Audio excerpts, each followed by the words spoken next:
जय जय श्री हरिवंश।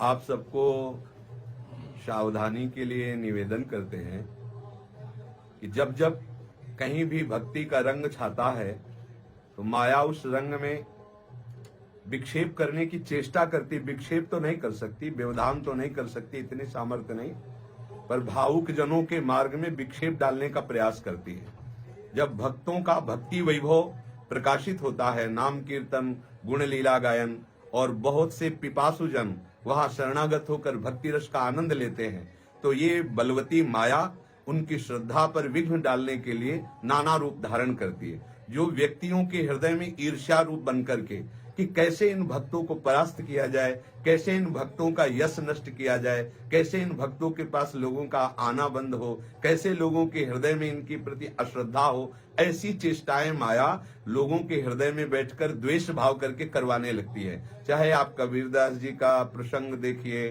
चाहे आप मीरा जी का प्रसंग देखिए, चाहे आप नरसिंह मेहता का प्रसंग देखिए, तो ये जो माया है ये सबसे पहले बुद्धि में आकर के मत्सरता और ईर्ष्या रूप धारण करके भक्त द्रोह रूपी महापराध प्रकट करती है। उनका जो परिणाम होगा सो होगा। अपने लोगों को अपने श्रद्धा और विश्वास को दृढ़ रखना है।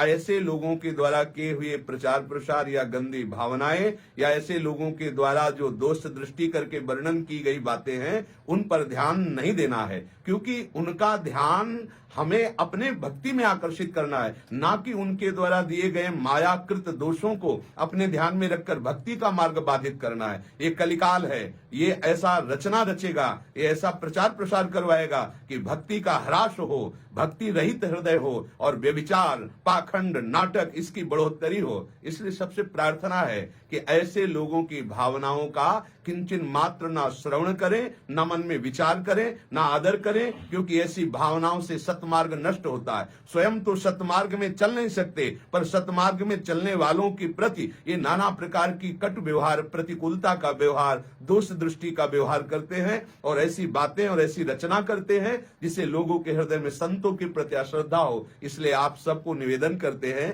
कि सावधान होकर आप प्रभु से प्रार्थना कीजिए कि वो आपको ऐसी दृष्टि प्रदान करें कि आपकी श्रद्धा और भक्ति को कदापि कोई भी माया के आचरण वाले छल न सके, आपकी भक्ति में विरोध न कर सके। आप सावधान रहिए। ये तो एक साधारण सी बात है, ऐसी सी न जाने कितनी बातें प्रकट होती संतों के जीवन में, उनको नीचा दिखाने के लिए, जिससे उनके शरणागत जनों के हृदय में अश्रद्धा हो जाए। आप अपने श्रद्धा और विश्वास को पुष्ट रखिए। श्री जी सदैव आपकी सहायता करेंगे। श्री हरिवंश।